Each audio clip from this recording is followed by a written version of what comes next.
ఉమ్మడి వరంగల్ జిల్లాలోని ఆలయాలు శివనామస్మరణతో మారుమ్రోగుతున్నాయి. కొమరవెల్లి మల్లన్న, ఐనువోలు మల్లన్న ఆలయాలతో సహా శైవ క్షేత్రాలన్నీ భక్తులతో కిటకిటలాడుతున్నాయి. ప్రముఖ రుద్రేశ్వర స్వామి 1000 స్తంభాల దేవాలయంలో మహాశివరాత్రి కళ్యాణ బ్రహ్మోత్సవాలు ప్రారంభమయ్యాయి.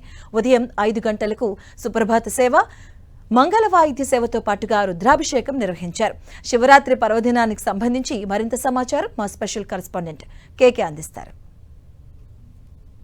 శివరాత్రి పర్వదినం సందర్భంగా శైవ క్షేత్రాలన్నీ కూడా శివనామ స్మరణతో మారిపోతున్నాయి. ఉమ్మడి వరంగల్ జిల్లాలో ఉన్నటువంటి కొమరవెల్లి మల్లికార్జున స్వామి, అదేవిధంగా ఐనవోలు మల్లికార్జున స్వామి, కొత్తకొండ వీరన్న, అదేవిధంగా కొరవి వీరన్నకు సంబంధించినటువంటి ఆలయాలతో పాటు సిద్ధేశ్వర ఆలయము, ప్రధానంగా చారిత్రక 1000 స్తంభాల ఆలయం భక్తులతోటి కిటకిటలాడుతున్నటువంటి సిచ్యువేషన్ మనకు కనిపిస్తుంది. ఎక్కడికక్కడికి భక్తులు శివునికి ఇష్టమైనటువంటి బిల్వ పత్రాలు, అదేవిధంగా పాలతో అభిషేకం చేయించి ఉదయం 4 గంటల నుంచే పెద్ద ఎత్తున శివాలయాలకి భక్తులు పోటెత్తారు.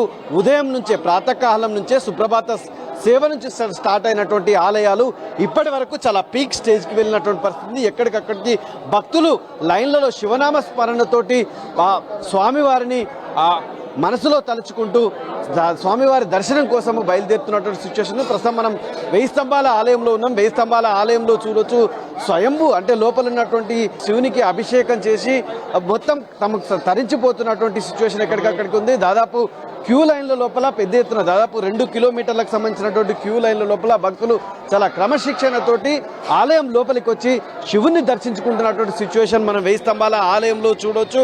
మనం అంటే ఉదయం నుంచి కూడా ఈ రకంగా భక్తులు కిక్కిరిసినటువంటి వాతావరణం 1000 స్తంభాల ఆలయంలో ఉంది. భక్తులకు ఎక్కడికక్కడికి అంటే శివు అభిషేకానికి సంబంధించి కావచ్చు, అదేవిధంగా దర్శనానికి సంబంధించి కావచ్చు, ఎక్కడికక్కడికి అధికారులు ఏర్పాటు చేశారు.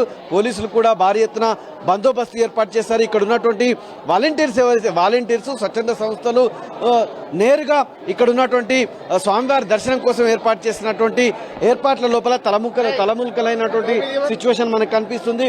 ప్రస్తుతం మనతో పాటు మణికంఠ ఉన్నారా, ప్రధాన అర్చకులు మణికంఠ గారితో మణికంఠ గారు చెప్పండి, శివనామ స్మరణతోటి ఆలయాలని మారిమోగిపోతున్నాయి. 1000 స్తంభాల ఆలయానికి సంబంధించి ప్రశస్తమైంది, ఈ రోజు ఉన్నటువంటి ప్రాధాన్యత ఏంటి? ముందుగా ఎవరైతే 10 టీవీ చూస్తున్నటువంటి ప్రజానీకానికి మహాశివరాత్రి శుభాకాంక్షలు. ఈరోజు ఎవరైతే ఆరోగ్యం గురించి కానీ ఐశ్వర్యం గురించి శివుడిని అర్చిస్తే అది త్వరగా నెరవేరుతుంది. ఎందుకంటే ఈసారి ఆదివారంతో కూడినటువంటి మహాశివరాత్రి వచ్చింది. దాంతోపాటు లింగోద్భవ సమయము సోమవారం వచ్చింది 6 సంవత్సరాల తర్వాత. కాబట్టి ఆరోగ్యం భాస్కరాదిచ్చేద్, ఐశ్వర్యం ఈశ్వరాదిచ్చేద్. ఎవరికైతే దారిద్ర్య బాధలు, ఏదైతే వడ్డీలు ఇవ్వడం కానీ అప్పులు కానీ ఇవన్నీ ఉన్నాయో తొలగిపోవాలి అంటే చెరుకు రసంతో శివునికి అభిషేకిస్తే, దాంతోపాటు ఆరోగ్యానికి మంచిగా లేదు, ఎటువంటి దీర్ఘకాలికమైన సమస్యలు ఉన్నాయి అన్నవాళ్ళు ఎవరైతే ద్రాక్షరసంతో అభిషేకిస్తారో వారందరికీ కూడా వారి కోరికలు నెరవేరుతాయి. దానికి అనుకూలంగానే చారిత్రాత్మక 1000 స్తంభాల దేవాలయంలో నాటి కాకతీయుల నుంచి నేటి వరకు కూడా అంగరంగ వైభవపేతంగా మహాశివరాత్రి బ్రహ్మోత్సవాలు చేస్తారు. దానికి అనుగుణంగానే ఈరోజు ప్రాతకాలంలో 4 గంటలకు గణపతి పూజ, స్వామివారికి అఘోర పాశుపతంతో రుద్రాభిషేకం చేసి ఇప్పటి వరకు కూడా 35,000 మంది కూడా సామూహికంగా రుద్రాభిషేకం చేశారు. 50,000 పైచికు మంది ధర్మదర్శనం కూడా చేసుకోవడం జరిగింది.